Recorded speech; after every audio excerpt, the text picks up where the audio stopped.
안녕하세요. 저는 이제 업스테이지에서 글로벌 레지던시로 근무하고 있는 박현병이라고 합니다. 이번에 운이 좋게도 좋은 성적을 이제 거둘 수가 있게 되어서 발표를 진행하게 되었습니다.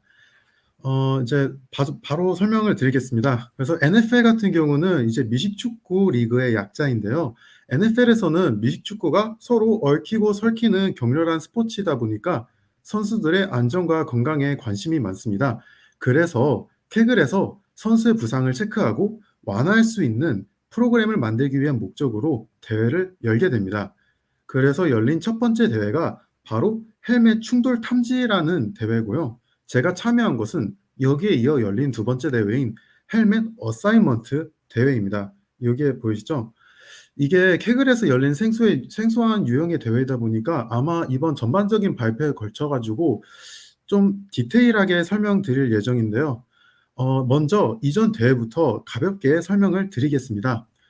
여기 보시면은 이게 이미지는 이게 미식축구 영상의 일부분을 가져왔는데요. 이 영상에서 먼저 이렇게 헬멧을 탐지해야 합니다. 그리고 이 중에서 경기 중인 선수들이 쓰고 있는 헬멧 중에서 어떤 것이 충돌을 일으키는지 알아내야 하죠. 이렇게 보시면은 이게 제가 좀 그려 놨는데 이게 두 선수가 이렇게 충돌을 일으키고 있는 것이 보이시죠? 이것을 알아내는 것이 바로 헬멧 충돌 탐지입니다. 이것이 바로 첫 번째 대회가 목적하는 바이고요. 이게 이제 두 번째로 제가 참여한 대회는 여기에 이어서 이렇게 충돌하는 건 알겠는데 이 충돌하는 헬멧을 쓰고 있는 선수가 누구인지 알고 싶어서 열린 대회입니다. 그래서 이번 대회가 헬멧 어사이먼트라는 제목을 가지고 있잖아요. 이런 탐지된 헬멧들에게 선수 번호를 부여하는 것이 이번 대회의 목적입니다. 그래서 정리하자면은 이번 대회는 헬멧을 디텍트하고 그 디텍트한 헬멧에 선수의 레이블을 부여하는 것이 목적입니다. 이렇게 해서 이렇게 두 가지 대회는 이렇게 프로그램을 만들게 되면은 이제 충돌이 언제 벌어지고 그 선수가 누구인지 안다면은 저희는 이제 미식축구 영상만을 가지고도 선수들의 충돌 여부를 추적할 수가 있게 됩니다. 그래서 이런 정보를 활용해서 선수들의 안전과 건강을 관리할 수 있는 추가적인 프로그램 등을 만들 수 있게 되는 것이죠. 그러면은 이제 대회 이 데이터셋에 대해서 설명을 드리겠습니다. NFL 데이터 같은 경우에 약간 세 부분에 나눠서 제가 이렇게 그려 놨는데요. 이게 첫 번째가 메인 데이터셋인 NFL 비디오, 그리고 NGS 트래킹 데이터, 이렇게 CSV 데이터고요. 그리고 추가적으로 약간 보조 데이터 같은 건데요. 꼭 사용해야 될 필요는 없지만 활용할 수가 있는 그런 데이터인 NFL 이미지 데이터셋, 이렇게 세 가지가 주어지게 됩니다. 그래서 먼저 이 NFL 비디오부터 설명드리겠습니다. 이 NFL 비디오는 동영상 데이터인데요. HD 해상도의 60 fps의 동영상입니다. 동영상은 약 하나당 5초에서 12초 정도의 길이를 가지기 때문에 한 동영상당 약 300에서 600 프레임 정도의 이미지가 나오게 됩니다. 여기서 보시면은요. 이 영상은 이렇게 경기장의 그 끝편에서 보는 엔드존 뷰가 있고 옆면에서 보는 사이드라인 뷰가 두 가지가 있는데요. 어 영상에서는 딱 여기 두 가지 뷰까지만 알려주고 이 뷰가 홈 쪽은 visitor 쪽인지 알려주지는 않습니다. 그리고 제가 여기 발표하는 게 이제 한국이다 보니까 이게 대부분 아마 미식축구가 익숙하지 않으실 것이라고 생각하기 때문에 미식축구장에 대해서 가볍게 설명을 드리면은 여기 보이시는 게 요거는 약간 축구 경기장인데 그 미식축구 이런 각도의 이미지가 없어서 일단 이거를 가져왔고요. 여기 보시면은 이게 홈 엔드, 그러니까 여기가 홈 뷰의 엔드 존하고 사이드라인이 이쪽에 위치하고요. 여기 분홍색이 바로 비지터 쪽이 그 비지터 쪽에 관객들이 앉는 곳입니다. 이게 아마 어떻게 보면은 야구에서 홈팀, 원정팀 자리를 나누는 것과 비슷한데요. 이렇게 그 미식축구에서 네 군데 앉아 가지고 자리를 이렇게 구분하는 것을 먼저 아시면 좋습니다. 그리고 이제 저희가 NFL 비디오에서 영상만 주는 건 아니고요. 모든 대회가 의뢰 그렇듯이 라벨도 같이 따라오는데요. 이렇게 다음과 같습니다. 뭐 비디오 프레임, 선수 번호, 그리고 선수가 쓰고 있는 헬멧 바운딩 박스 라벨, 그리고 이 선수가 사이드라인 플레이어인지에 대한 정보가 제공되는데요. 여기서 바운딩 박스는 아마 여러분들이 바로 보자마자 '아 이거 헬멧을 디텍트할 때 쓰겠구나.'라고 생각하실 수 있겠지만 아마 사이드라인 플레이어를 보시고는 이게 뭔지 의문을 가지실 수 있습니다. 그래서 조금 부연 설명을 드리자면 미식축구에서는 경기에 참여하는 선수는 총 22 명인데요. 사이드라인 플레이어는 경기에 참여하지 않는 선수들을 말합니다. 어떻게 보면 벤치에 앉아 있다고 생각하셔도 될 것 같습니다. 이미지에서 여기 보시면은 그 경기장 안쪽에 서 있는 이렇게 분홍색으로 칠해진 어 선수들이 보이시나요? 이 대회에서 이 선수들은 디텍트가 되면 안 됩니다. 그게 이번 대회의 조금 어려운 점 중 하나이고요. 이게 왜 그러냐면은 이게 얼핏 보기에 이 이미지 한 장만 가지고 어떤 선수가 실제로 뛰고 있고 어떤 선수가 뛰고 있지 않은지 구분하기가 힘들기 때문입니다. 게다가 미식축구 영상을 직접 보신 분들은 아시겠지만은 이 선수들이 심심찮게 이 옆에 경기장 경계선을 넘어서 뛰쳐들어가게 됩니다. 그리고 경우에 따라서는 사이드라인 플레이어가 경기장 위로 올라오는 경우도 되게 빈번하게 일어나고요. 아무튼 이렇게 마저 홈 비지터에 대한 정보가 없기 때문에 발생하는 문제점에 대해서 마저 설명을 드리자면은 제가 이제 여기 보시면은 이게 사이드라인 뷰라는 거는 여러분들도 아시겠지만 이게 홈 쪽에서 찍은 건지 아니면 원정팀이 비지터 쪽에서 찍은 건지 알 수가 없습니다. 그래서 이렇게 선수들이 위치하고 있는데 이 선수가 이 홈 사이드라인 뷰에서 바라봤을 때 다음처럼 이렇게 그대로 옮겨져서 위치하고 있는지 아니면은 그 정반대로 180도 뒤집어져서 위치하고 있는지 알기가 힘들고요. 이는 저희가 자체적으로 알아내야 하는 부분입니다. 그다음으로 NGS 트래킹 데이터에 대해서 설명드리겠습니다. 이 데이터는 이렇게 선수 번호하고 경기장에서 선수 좌표에 대한 정보를 제공합니다. 홈 사이드라인에서 바라보는 이렇게 bird view 약간 위쪽에서 바라보는 2차원 기준 좌표계를 사용하고 있고요. 여기 보이시는 이 숫자는요. 아까 전에 제가 그 NFL 비디오의 경우에는 60 FPS라고 말씀드렸잖아요. 근데 여기는 10 FPS입니다. 그리고 NGS 트래킹은 CSV 데이터로 주어지게 됩니다. 어쨌든 여기에 있는 보이시는 이 좌표를 지도 위에 옮겨서 표시하면은 이렇게 다음처럼 그려지게 됩니다. NGS 트래킹 데이터의 경우에는 선수의 어깨 패드에 센서가 달려서 선수의 활동 정보를 기록하게 됩니다. 사실 이런 어깨 위쪽에 위치하고 있다는 정보를 대회 중에 활용해 볼까 생각을 했었는데 결과적으로는 사용할 일은 없었고요. 마지막으로 추가 데이터로 주어지는 NFL 이미지입니다. 동영상이 아니라 이미지로 주어지고요. 약 1만 장 정도의 이렇게 겹쳐지는 거의 이미지 없이 다양한 미식축구의 이미지를 담고 있습니다. 여기 우측에 보시면은 대단히 서로 다 상이하고 다양한 이미지를 담고 있는 것을 보실 수가 있고 이런 이미지가 약 1만 장 정도 있다고 생각해 주시면 될 것 같습니다. 그래서 근데 저희가 NFL 이미지 같은 경우에는 이게 동영상이 총 120개가 존재하는데 그걸 다 이미지로 변환시키면 총 5만 장 정도가 나오게 되는데요. 이게 동영상의 경우에는 60 FPS다 보니까 사실 되게 10프레임 내외에 있는 이미지들은 되게 비슷비슷합니다.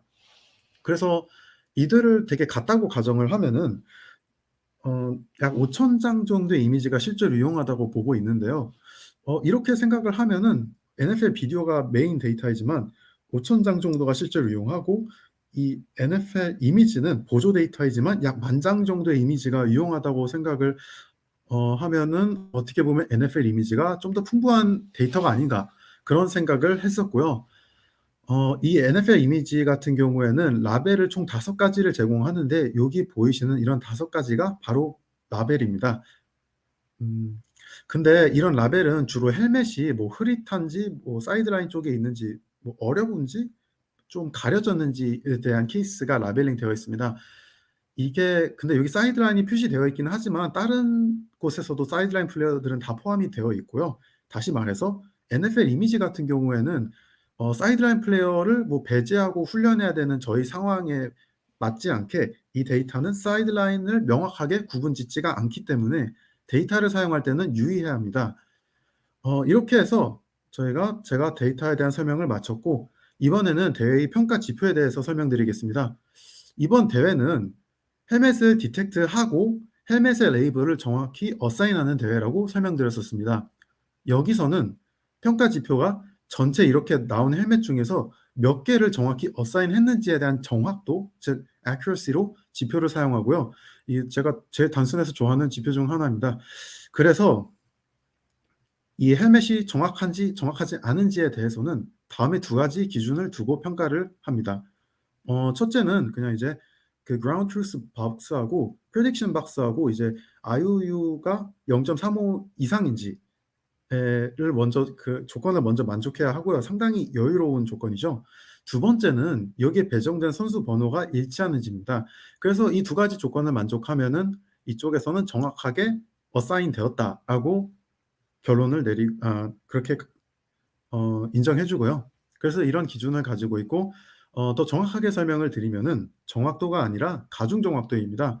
충돌하는 헬멧에 이렇게 충돌하게 되면은 약 1000배의 여기 보시면 임팩트하고 넌 임팩트가 나와 있는데 약 1000배의 가중치를 줘서 정확도를 계산하게 됩니다. 이게 대회의 목적을 상기해 보면은 저희는 이제 충돌하는 선수가 누구인지 알아내는 것에 관심이 있는 것이기 때문에 합리적인 지표라고 볼 수 있습니다. 그래서 이렇게 해서 데이터와 평가의 지표에 대해서 알아보았고요.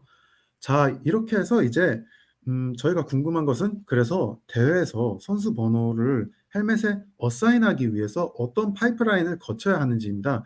저는 이 부분을 이 세 단계로 나누어 보았고 차례대로 object detection에서 헬멧을 알아내고 그다음에 NGS 트래킹 CSV 데이터를 이용해서 얘하고 매핑을 해서 이 헬멧의 번호는 뭐 H 홈의 80번 선수다 이런 걸 알아내고 그리고 마지막으로 object 트래킹을 이용해서 선수를 추적해서 그 라벨을 좀 더 정교하게 어사인하는 이런 세 가지 단계로 나누어서 설명을 드릴 예정입니다. 자, 그래서 먼저 첫 번째 파트인 object detection 파트부터 설명드리겠습니다. 그래서 영상 속에 경기 중인 선수가 쓰고 있는 헬멧을 디텍트하기 위한 것인데요. 이번 대회에서는요, 제가 여기서는 이제 대회가 생소하다 보니까 조금 더 대회에서 어떤 점을 고려해야 되는지 그리고 제가 겪은 시행착오를 먼저 설명을 드리고 그 다음에 제가 최종적으로 사용한 솔루션에 대해서 그런 순서로 이쪽에서 설명을 드릴 예정입니다. 그래서 이번 대회에서는요, 먼저 고려해야 될 게 저희가 사이드라인 플레이어, 앞서 설명했던 사이드라인 플레이어를 제외하는 것을 고려해야 됩니다. 문제는 이 경기장 경계의 사이드라인 플레이어들이 경기 중인지 아닌지 정말 구분하기가 힘들다는 점입니다. 이렇게 필터를 이렇게 제가 걸어놓은 이런 필터를 걷어내고 보시면요. 사실 이렇게 아마 이런 걸 표시 안 해놓고 그냥 이런 이미지가 주어지게 되면은 어떤 선수가 사이드라인 플레이어인지 알아내기가 조금 힘들 수도 있습니다. 그래서 저는 이런 어려움을 이게 동영상 데이터잖아요. 그래서 저희가 분석하고자 하는 이미지 주변 프레임들의 이미지를 이제 템포럴 피처로서 활용한다면은 그런 어려움을 극복할 수 있지 않을까. 그래서 그냥 단순히 이미지 한 장만으로 헬멧을 디텍트하는 것보다 더 높은 성능을 보여주지 않을까 생각을 해서 이제 뭐 트랙포머라고 불리는 뭐 DTR 기반의 오브젝트 트래킹 모델도 써보고 MM 트래킹, 그러니까 저희가 흔히 MM 디텍션을 많이 쓰는 MM 트래킹은 좀 생소하신 분도 계실 겁니다. 근데 MM 트래킹 쪽에 있는 비디오 오브젝트 디텍션 모델도 가져다 써보고 옵티컬 플로우 쪽의 딥러닝 버전인 레프트를 이용해서 선수의 속도 정보도 추가해 보았지만은 이게 성능이 지속적으로 하락하더라고요. 그래서 저는 템포럴 피처를 활용하는 데는 실패했지만은 제대로 활용한다면은 아마 나중에는 그러니까 저는 못했지만 분명히 이제 헬멧 디텍션을 이제 사이드라인 플레이를 좀 더 잘 배제하고 더욱 정교하게 디텍트하는 데 도움이 될 것이라고 생각하고 있습니다. 이제 그 다음으로 고려해야 될 점은요. 미식축구 특성상 선수들이 정말 잘 뭉칩니다. 그러다 보면은 헬멧을 디텍트하기도 힘들어지지만 이게 그 어깨 패드를 헬멧으로 오인하기도 하고요. 더 나아가서 이렇게 멀리서 촬영한 영상이 정말 많습니다. 그래서 이렇게 보시면은 이렇게 달리는 선수 헬멧도 잘 안 보이고 이 선수들이 서로 점프하면서 넘나들고 있는데 이런 선수들의 헬멧도 대단히 잘 안 보입니다. 그래서 이렇게 헬멧이 작거나 흐릿한 경우가 있어서 헬멧 디텍션에 어려움을 부여합니다. 저 같은 경우는 그냥 단순하게 그러면 학습 데이터를 늘리자라고 생각을 했고요.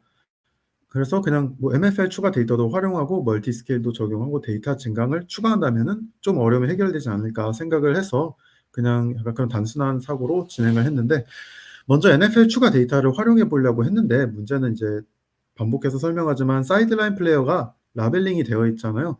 그래서 이 뭐 절도 뭐 수도 라벨링 같은 거를 이용해서 이런 프리프로세싱으로 일부를 이렇게 다 제거를 한 다음에 훈련에 사용해 보았지만은 성능이 계속 하락하여서 사용을 중단하였었습니다. 두 번째는 스케일 문제인데, 이는 그 앞서보다 더 성능을 저하시켰는데요. 왜 그런가 하고 생각을 해 보니까 저희가 작은 경우에는 헬멧이, 그러니까 선수 헬멧이 작게 이미지 동영상에 나왔을 때는 이게 디텍트하기가 상당히 힘들거든요.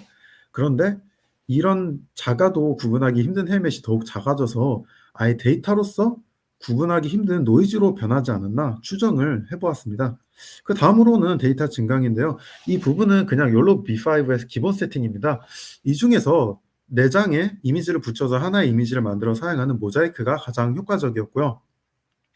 결과적으로는 디텍션 파트는 욜로 V5 기본 세팅이 가장 좋았습니다. 다양한 실험 끝에 나온 결론이 살짝 허무하기도 했었는데, 어쨌든 결과는 욜로 V5 X 모델이 가장 좋게 성능이 나와 가지고 이걸 사용했고, 그냥 5폴드를 이용해서 WBF Weighted Bounded Box Fusion 이 앙상블을 이용해서 앙상블을 진행하였습니다. 뭐 다른 모델들도 이것저것 사용해 보고 뭐 커스텀 모델도 만들어서 멀티 모델도 해 보고 해 봤는데요. 결과적으로는 욜로 V5보다 성능이 나은 것은 없었습니다.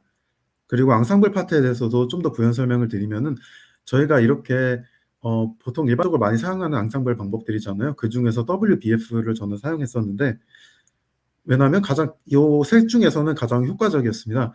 근데 이번 대회가 조금 특이했던 게, 일반적으로 저희가 WBF를 쓰는 것은 바운딩 박스를 정확히 그리는데 어려움을 겪기 때문도 있잖아요. 그래서 WBF를 쓰게 되면 이렇게 어지럽던 박스들이 이렇게 예쁘게 정리돼서 나오기도 하거든요. 근데 NFL에서는 이게 싱글 디텍션이라서 그런지, 그러니까 싱글 클래스 디텍션이라서 그런지 이렇게 헬멧 하나만 디텍트하고 모두 생긴 게 비슷한 만큼 헬멧 자체를 정확히 탐지하는 것은 어려움을 겪어도 바운딩 박스를 정확하게 그리는 데는 어려움을 겪지 않았습니다. 거의 모든 모델들이 다양한 모델들이 거의 매우 똑같이 구분 안 갈 정도로 똑같이 정교하게 바운딩 박스를 그려내고요. 그래서 만약 그렇다면 WBF가 실제로 취합하는 게 없고 그냥 단지 여러 모델들이 탐지한 바운딩 박스들을 그대로 취합할 뿐이라는 것을 알게 되었습니다. 그래서 만약 그냥 단순히 모델들이 탐지한 모든 바운딩 박스들을 단지 취합할 뿐이라면은 기왕 취합할 거 다수결의 원칙을 따르면 어떨까 생각을 했습니다.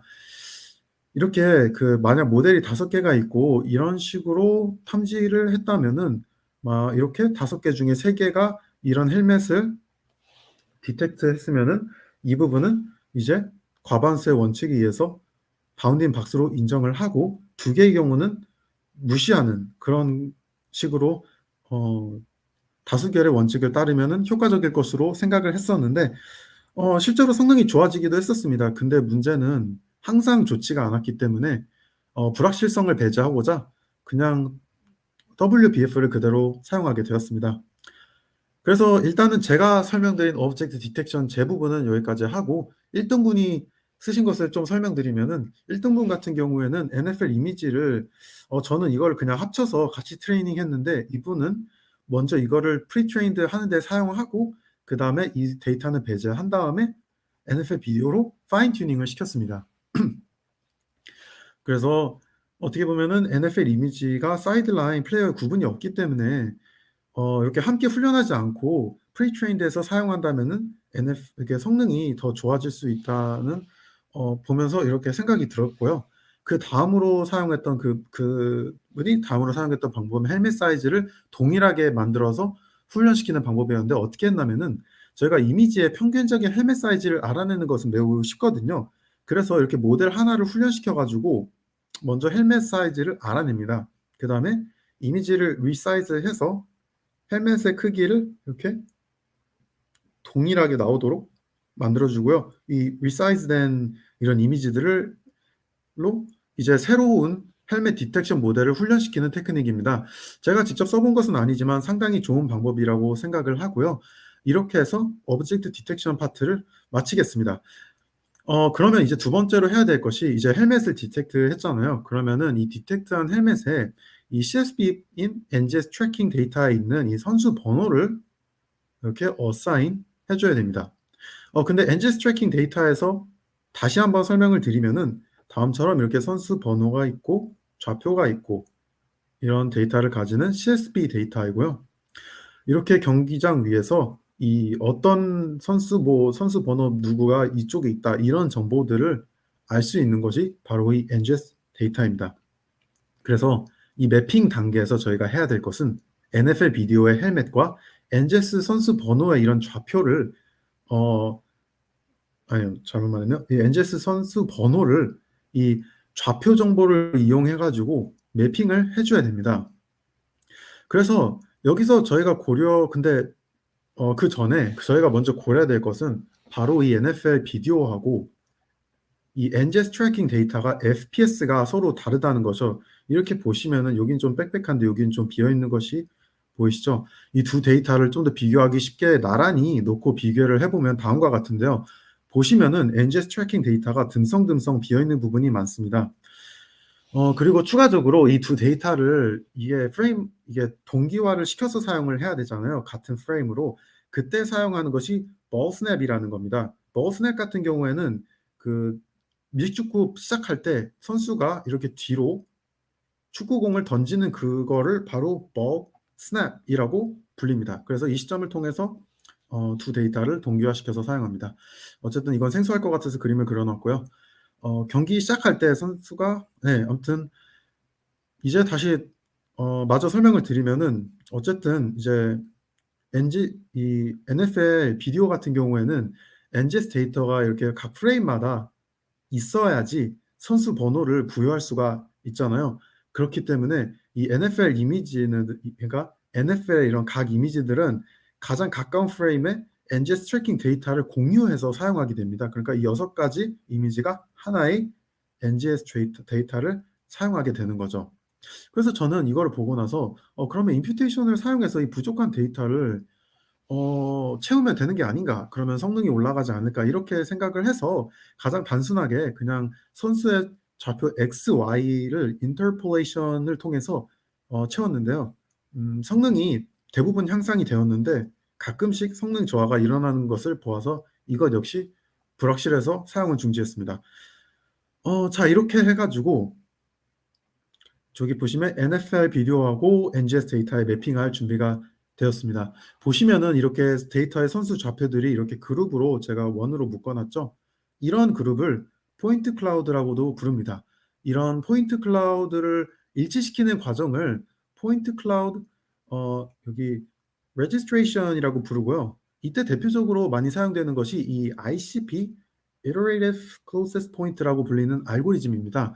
이건 딥러닝이나 머신러닝은 아니고요. 이렇게 포인트 클라우드를 이렇게 이동시키고 회전시켜 가지고 서로 가장 이제 가장 일치할 수 있게 반복해서 이런 이동과 회전을 해 주는 알고리즘입니다. 근데 이거를 바로 사용을 해 보려고 했었는데 문제가 있었습니다. 바로 왜냐면은 이 NFL 비디오 같은 경우는요. 그 옆면에서 이렇게 3D 3차원 시점을 가지게 됩니다. 실제로 여기 내 사면에서 카메라가 어디에도 위치할 수가 있기 때문에 언제 어디서 촬영될지도 모르기 때문에 어떤 시점을 가지게 될지 모르고 이게 반면에 NGS 트래킹 데이터 같은 경우에는 홈 사이드라인에서 bird view 시점을 일관되게 가지고 있습니다. 이렇게 시점이 달라 가지고 포인트 클라우드 레지스트레이션을 할 때 어려움이 좀 발생을 하는데요. 이렇게 예시를 들어보자면요. 이렇게 위에서 볼 때 이렇게 형태를 유지하고 있는 선수가 이렇게 한 몇 명이지? 한 8명 정도 있잖아요. 이 선수들을 NFL 비디오의 시점에서는 다음처럼 변하게 됩니다. 그래서 이렇게 놓고 보면은 이렇게 두 개가 형태가 다르잖아요. 이렇게 변한 형태를 이 ICP를 통해서 일치시키려고 하면 다음과 같이 일치가 잘 안 됩니다. 그래서 이렇게 형태가 조금 좀 찌그러지거나 달라져도 사용할 수 있는 좀 non-rigid 계열의 registration 알고리즘인 CPD를 사용을 해 봤었는데 이거 역시 잘 동작하지 않았고요. 그리고 다시 다른 부분으로 고려할 수 있는 또 다른 게 이제 NFL 비디오의 경우에는 이런 포인트 클라우드의 점들인 이 헬멧의 개수가 항상 동일하지 않습니다. 이 영상의 이미지에서 보시면은 22 명의 선수가 전부 나와 있지 않은 것이 보이시죠? 선수 숫자가 일치하지가 않게 되면은 예로 이렇게 조금 전에 보셨듯이 8 명의 선수가 영상에서 나왔을 경우 엔제스 트래킹에 이런 이 22 명의 그런 정보하고 어떤 부분하고 매핑을 해야 하는지 불확실하게 됩니다. 그러니까 보시면은 이 여기 부분하고도 매핑할 수 있고 여기 혹은 여기 즉 대체 어떤 부분에 매핑을 해야 될지 어렵게 되고요. 어쨌든 이런 어려움들이 있습니다. 이거는 포인트 클라우드 레지스트레이션에 대한 이야기고요. 매핑에서 포인트 클라우드 레지스트레이션 말고 다른 게 매핑을 할 수 있는 방법이 있습니다. 바로 그 선수 번호를 그냥 이미지에서 직접 추출하는 방법인데요. 선수 번호가 잘 찍힌 이미지를 가져와 봤습니다. 대부분은 이렇게 선명하게 찍히는 경우는 없고요.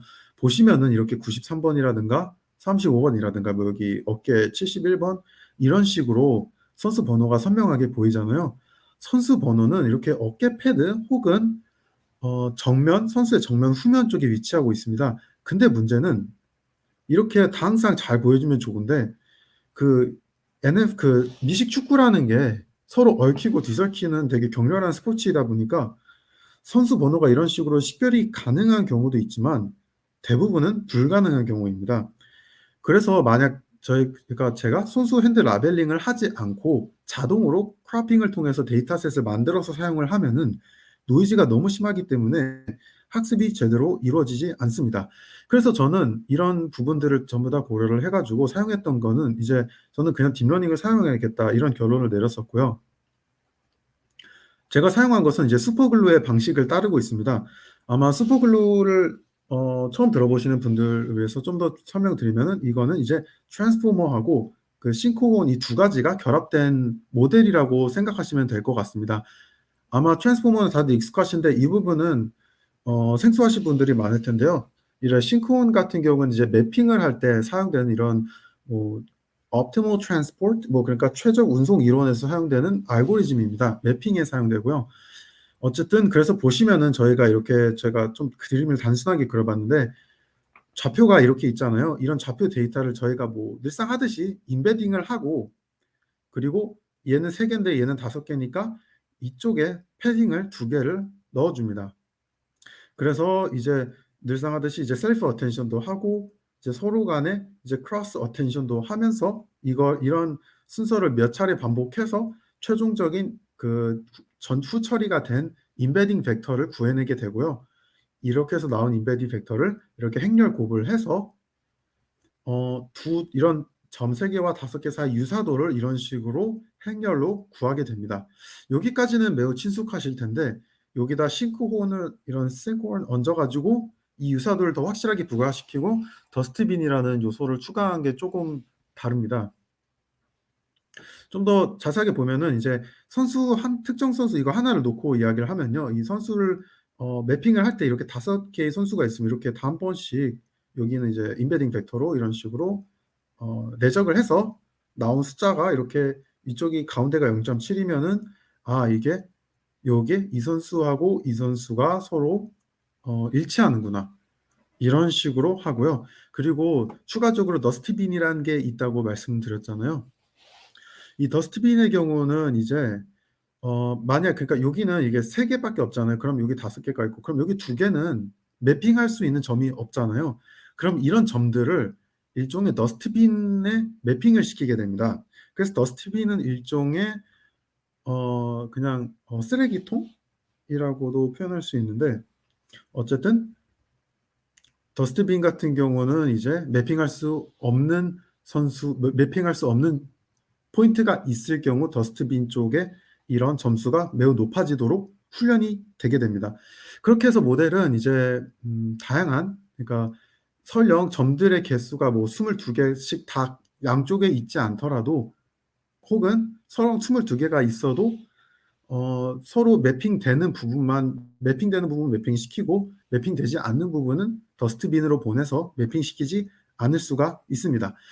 그렇게 해서 그러면 그래서 이런 모델이 뭔지 알겠는데, 그래서 이게 무엇을 통해서 서로 매핑을 시키느냐 하면은 그냥 되게 직관적인 방법인데 그냥 형태를 보고 매핑시키는 방법과 동일합니다. 그냥 얘하고 얘가 비슷하게 생겼으니까 그냥 얘하고 얘는 매핑이 될 거야, 이런 식으로 매핑을 시키는 거고요. 이때는 각도나 크기 요소는 고려가 되지 않습니다. 어쨌든 네, 그래서 이번에는 앙상블을 쓰지 않았고요. 성능이 저하돼서 풀 트레이닝을 사용하게 되었고요. 처음에 그리고 이제 성능 변화를 조금 도식했는데, 처음에 이제 한 30% 정확도에서 노름 바꾸고 배치 러닝을 좀 가능하게 하고 트랜스포머 쪽 아키텍처를 오리지널로 변경을 하고 마스킹을 이제 트랜스포머하고 싱크홀 쪽에 추가해가지고 이런 노이즈나 이런 걸 다 제거를 해가지고 성능을 50%까지 끌어올렸고요. 그 다음에 이제 데이터 증강과 샘플링을 통해서 비약적으로 성능을 올릴 수가 있었습니다. 이제 트랜스포머 모델이다 보고 상당히 크게 모델을 쓰다 보니까 데이터셋이 부족하잖아요. 많지가 않다 보니 이런 데이터의 양을 보완했기 때문에 성능이 올라간 것으로 추정하고 있습니다. 데이터 증강과 샘플링에 대해서 좀 더 자세히 설명드리겠습니다. 이제 데이터 증강의 경우에 이렇게 뭐 5개를 쓰고 있고요. 어떻게 보면 로테이트, 스케일, 그리고 시점 변화시키는 랩, 그리고 뒤집는 거, 그리고 몇몇 개의 포인트를 제거하는 remove를 사용하고 있습니다. 이 중에서 가장 효과적인 것은 바로 remove인데요. 이게 효과적인 게 아마 더스트빈 쪽을 이제 더 잘 사용할 수 있도록 모델을 유도하는 것이 좋게 작용한 것으로 생각합니다. 이 remove 같은 경우에는 이 NFL하고 NGS 데이터 양쪽에 적용했을 때 가장 효과적이었고요. 문제는 이렇게 양쪽을 동시에 제거할 경우는요, 이제 매핑이 불가능한 노이즈 데이터가 생성이 됩니다. 그러니까 이 부분하고 이 부분을 매핑을 시키게 되면은 요렇게 세 개만 정확히 매핑이 돼야 되는데, 이게 모델 입장에서 보면은 얘하고 얘도 매핑시킬 수 있고 얘하고 얘도 매핑시킬 수 있고, 그러니까 경우의 수가 너무 많아집니다. 그래서 정확히 경우의 수가 너무 많다 보니 정확히 어디를 매핑해야 되는지 알 수가 없고 자연스럽게 이 데이터는 노이즈가 되는 거죠. 그래서 제가 여기서 택한 방법은 그냥 이 둘 중 하나를, 헬멧이나 트래킹 뭐 둘 중 하나를 랜덤하게 선택해서 제거하는 방식을 사용하여서 훈련을 좀 안정화시키고 성능도 좀 끌어올렸고요. 그 다음에 샘플링 같은 경우에는 이렇게 3개 NFL, 유니폼, 블럽을 사용하였습니다. NFL 경우에는 이제 NFL 비디오에서 선수들의 좌표 데이터를 유사하게 샘플링하는 방법이라서 이름을 다음과 같이 붙였고요. 샘플링을 통해서 이제 데이터가 늘어나니까 이제 특정 폴드, 제 기억에 이제 폴드 5였나? 같은 거 기억하는데 이제 82%? 제 기억에 84%까지도 갔었던 것 같지만 어쨌든 82%가 넘는 정답률을 보여주기도 한 만큼 대단히 약간 효과적인 샘플링이었습니다. 이제 다른 분들 같은 경우에 적어도 제가 기억하는 한 그 캐글 솔루션에 올라온 분들 중에서는 딥러닝으로 매핑을 한 분은 없었던 것 같습니다. 제가 앞서 그래서 그분들은 어떻게 했냐면요, ICP를 사용했었는데요. 저는 이제 사용을 실패했었는데 그분들은 어떻게 했냐면은 이렇게 카메라 뷰로 제공된 NFL 비디오의 점들을 먼저 bird view로 변환시킨 과정을 추가했습니다. 이런 시점 변화 모델을 사용했고요. 유넷과 같은 CNN 모델을 사용했었고, 이렇게 변화한 다음에 ICP를 적용했었기 때문에 문제없이 registration이 동작을 하였고, 이후에 그러니까 저는 이제 저희 딥러닝 모델에서는 싱크온이 사용되었지만 여기서는 그와 비슷한 헝가리안 알고리즘이 사용돼서 매핑이 진행됐었습니다. 이제 더 나아가서 다른 분들 같은 경우에는 이제 ICP를 할 때 단순히 하는 것보다는 이렇게 보시면은 이게 옷 색깔로 팀이 잘 구분이 되잖아요. 그래서 이렇게 주어진 헬멧 점들을 팀별로 먼저 구분을 짓고 이렇게 팀 정보를 추가해서 ICP를 진행을 하여서 이런 포인트 클라우드 레지스트레이션이 더욱 수월하고 더욱 정확하고 정밀하게 진행되게 하였습니다. 어쨌든 이렇게 해서 매핑을 마쳤고요. 그 다음 마지막으로 오브젝트 트래킹입니다. NFL 영상에서 경기 중인 선수들에게 이제 트래킹 아이디를 부여해서 추적을 하는 건데요. 이게 아마 처음 접하시는 분들은 '이게 왜 하는 거지?'라는 이런 생각을 하실 수도 있을 것 같아서 조금 더 직관적인 예시를 가져왔습니다. 선수가 이렇게 두 명만 등장하는 경우도 있습니다. 왜냐하면 이 두 명의 선수가 너무 독주할 경우 그 카메라가 이 두 명의 선수만 비추는 경우인데요.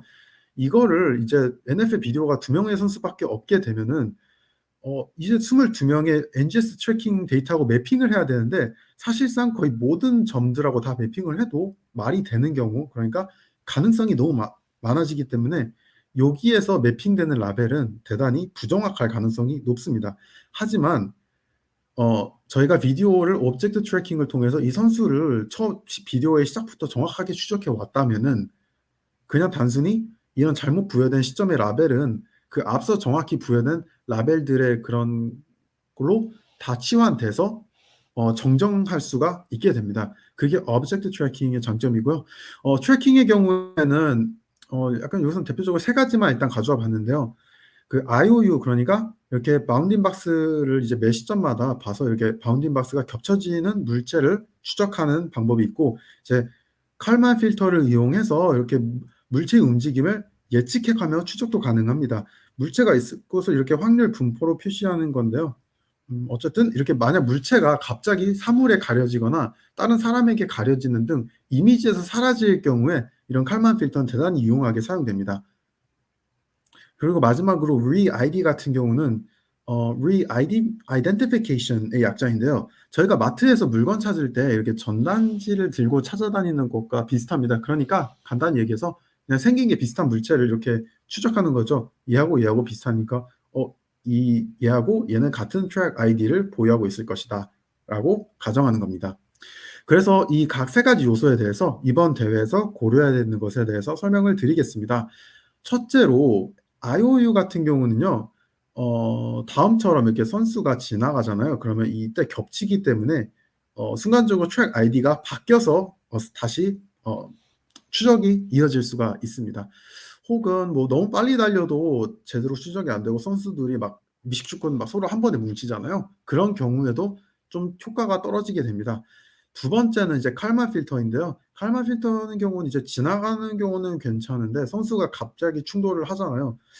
사실 이런 충돌을 하는 경우는 이제 미식축구에 거의 매 순간 계속 일어나는 건데, 이런 경우 보시면은 이렇게 이 파란색 선수는 칼만 필터가 예측하기엔 이쪽에 있어야 되는데 충돌하는 바람에 뒤로 튕겨져 나갔지만 칼만 필터는 여기 있을 거라고 생각을 하고, 빨간색 선수는 이제 반대로 그렇게 똑같이 적용이 되는 문제가 있습니다.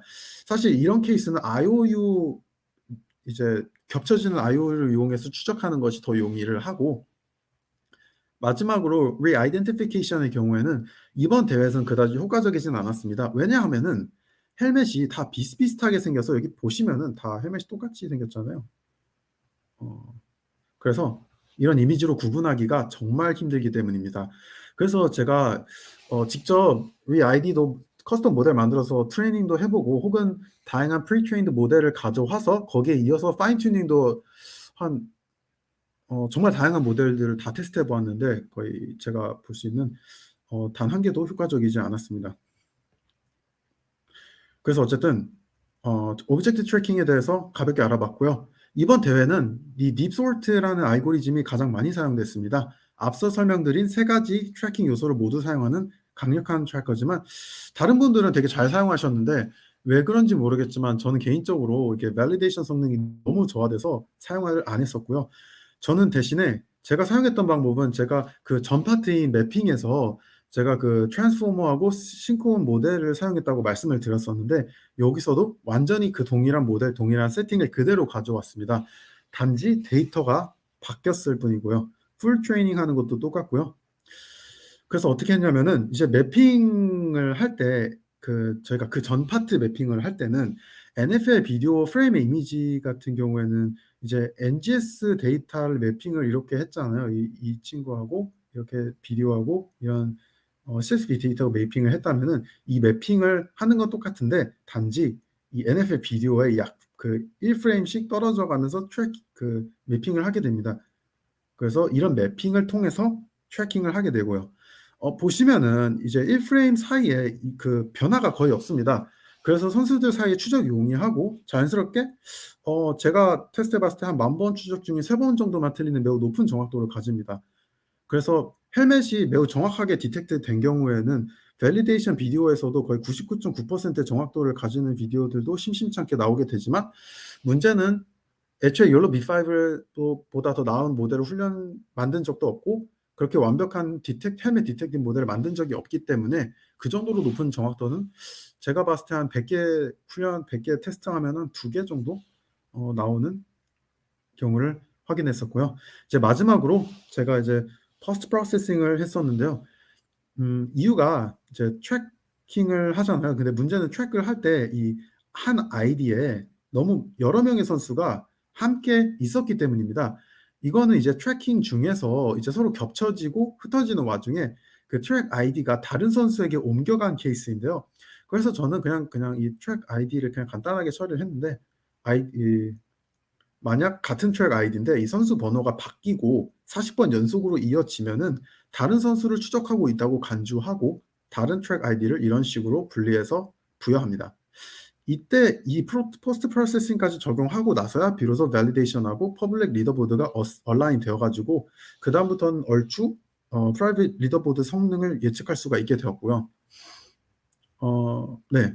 아무튼 이렇게 해서 제 솔루션은 이렇게 세 파트로 나눠서 진행이 되고, 디텍션은 그냥 욜로 B5, object 트래킹이나 매핑은 이제 그냥 트랜스폼하고 싱크론을 사용하는 이런 모델을 그대로 양쪽에 적용시켜서 사용합니다.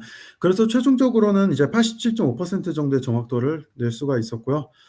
이번 대회 같은 경우에는 이제 HD 해상도의 동영상을 다루다 보니까 장비가 매우 중요했었는데, 업스테이지에서 이제 위처럼 이런 매우 강력한 장비들을, 특히 A100를 이제 4대나 지원해줘서 다양한 실험이 가능했었고, 그게 좋은 결과로 이어졌습니다. 제 발표는 여기까지고요. 그러면은 이제 질문을 해주시면은 감사하겠습니다.